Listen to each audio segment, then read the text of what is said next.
Thank you, Britain. Thank you, Britain. Thank you, Britain. Thank you, Britain. Thank you, Britain. Thank you, Britain. My friends, we have spoken about these topics many times, and yet, unfortunately, there are still those who refuse to listen. There are still those who support Russia and who claim that siding with Russia will supposedly bring a better world. Let's look at Russia then, and let's see what this Russkiy Mir that they want to expand to the whole globe is. Poverty, inequality, hatred, and unadulterated racism is in Russia, my friends. And if you are questioning this, if you are questioning these accusations, if you're questioning poverty, for example, go right ahead and look at some images of the average Russian village. Go to Google Maps and take a look at the paved roads in Russia. Spoiler alert, there's a clear distinction between the limits of Ukraine and the limits of Russia. When you look at Ukraine, almost every single city, minor or major, is united with paved roads, connected to each other. In Russia, no such thing can be observed. In Russia, there's sheer unadulterated poverty. That is, of course, unless we go to Moscow or St. Petersburg. But as the Russians themselves say, Moscow and St. Petersburg are not Russia. The real Russia is outside of these cities. These two large parasites is what sucks all the resources from Russia. And they also want to suck the resources from Ukraine. And then, well, who else will be unwilling to unite and fight against them? Whoever that is who they will come for next.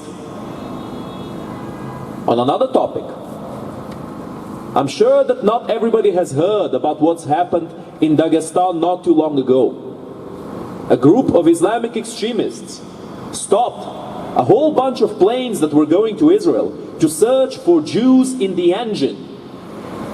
I'm not joking, by the way. There's even a picture of one of these extremists looking into a plane's engine, searching for possibly hiding Jews in there.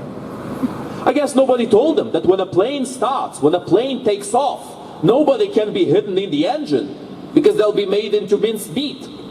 However, this, my friends, that one picture that I would encourage every person who can hear this to look up right now, that is the perfect image of ignorance. Some average Joe, some hillbilly, some villager from Dagestan who never saw a plane in his life has been told by his leaders, by his rulers, to look for Jews to kill. And that's exactly what he did, without ever questioning it, without even looking up what a plane is and how it flies and how it functions. He probably thought it was some big birds laying their eggs there in the airport. Might have dug up the floor to look for those eggs, to bring some breakfast to his family. But my friends, I jest, but this is no joking matter. This is a serious matter. The world needs to know about the atrocities that are happening in Russia on a daily basis. And these atrocities will come home to you very soon.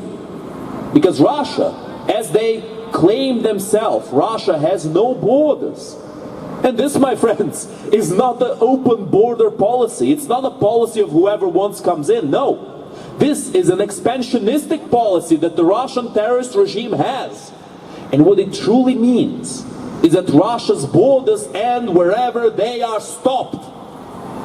And if they don't find enough resistance to stop them, they will not do so out of the goodness of their heart. It's very sad to see the leader of Hungary, Viktor Orban, shill for Putin day and night, left, right and center, when Hungary was indeed a country that has suffered a lot because of Soviet oppression. It's very sad to see a lot of right-wingers in Europe start following Putin. But then again, it's sad, but it's not surprising. Because both the far right and the far left support Putin, support the Russian terrorist regime, although for different reasons. The far right supports Russia because they believe in the conspiracy theories of this supposed Ukrainian Zionist state and that the Jews rule the world. They would probably be the ones looking for the Jews in the engine of the plane, most likely. And the far left, on the other hand, they believe in other conspiracies. They believe that Ukraine is somehow some sort of a neo-Nazi regime that is coming for them and coming to take away the freedoms of everybody. It's funny, really.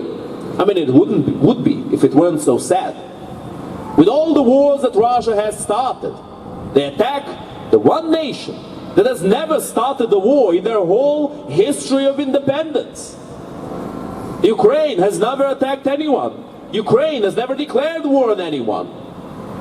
Ukraine was perhaps one of the most peaceful countries in the world, and clearly, definitively, the one country that has given up the most to achieve world peace by giving up all of their nuclear weapons. These cases, my friends, are unprecedented. The Budapest Memorandum was a huge step to world peace, or so we thought. It would have been a huge step, thank you very much, sir, for world peace if Russia had also been demilitarized, if Russia had also given up their nuclear weapons. But of course, good old Russia, they don't want to give up this idea of superiority over their neighbors. They don't want to give up their delusions of grandeur and their idea that returning the Soviet Union is doable. That, my friends, is what we all have to remember always. Slava Ukraini! Героям слава! Slava nacії! Смерть ворогам! Україна! Понад усе! Україна! Понад усе! Україна! Понад усе! Героям України тричі! Слава! Слава! Слава! And now, my friends, we will have a short musical break.